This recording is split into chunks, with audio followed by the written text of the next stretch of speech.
daleeco miyay xal tahay dhismaha aqal faydanoo dhankaa sare qaawan yahay markay dhibca roob da'aan dhar suufi miyay ceshaan miyuu wax maqlaa dhagool qof dhaayuhu amag yihiin miyuu dheehdaa iftiin xinjiro nin ku dhaashado dhafoorada marinayana dhigdow hadalmay ku noqon dhabadan waxaan uga socdaa dhaleeco miyay xal tahay in aad dhiilada nacdiyo dhambaal nabadooda qortaa dhammaadka colaadda iyo ka dhowrsi miyay fashaa xirmada dhumucdaan u tegay dadka dhimashadu wadow dhacdada sababtaa ka weyn falkana aragtida dhashiyo farmada dhoyga iska leh haddaan dhulla kala lahayn midnimo dhalashada ahayn reer hebel loo dhiidhiyayn miyuu dhicilaa dagaal dhibqaba soomaalidani miyay isu dhaaran layd dhexdeedu islayn lahayd harada biyo dhaansan yihiin haddii lagu rido dhurwaa dhushuumaya oo baktiyey dheecaanka qurmee ku baxay soonaag dhadhantaad ka heli dhisqaabayntii bulshadan dhisaalkeedaa la mid ah dhallaanka waxay bartiyo hiddaa dhaqankee u yaal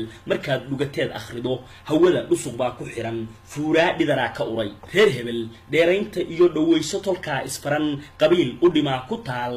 hallays dhocobaa ku qoran dembiga dhaxal baa ku sugan dulmiga qof wax kuugu dhimay haddaad dhaaftood cafido cabsadee doqonaa ka dhigan ridaada qofkii dhagxiya ridiisa dhagxaa murtiya nafgoynta ayaa dhayalan labkaa dhidigood ka wacan dhashuna goortay kacdaa dhiggiin iska soo dhacshada yaraan lagu dhiiriyaa qalbiga eray dhaawiciyo ilmaha dhangad baa waxbara waxaanay cidlo maysan dhicin dadkii lagu soo dhuray dhugtooda ku kaydsan tahay dhacdooyinku dheegagsane dhaguhu waa maqal gudbiye dhawaaqay waaridaan caqligu ma dhasiigi karo wuxuu ka dhirfaa ku raran dharaaro horuu qabsaday faruhu dhaqangelinta iyo dhabayn bay leeyihiin falkana kama dhowrsadaan qabyaalad dhaqaaqsanoo garaadkeed dhiig walfana dhudhumadeed lama cesho dhirtana kan qalloocsamaa dhaqsaha kuma toosmayee faraar baa dhinac ka gala dadkana hidda dhalan rog iyo dhaqniin maanba u dawaa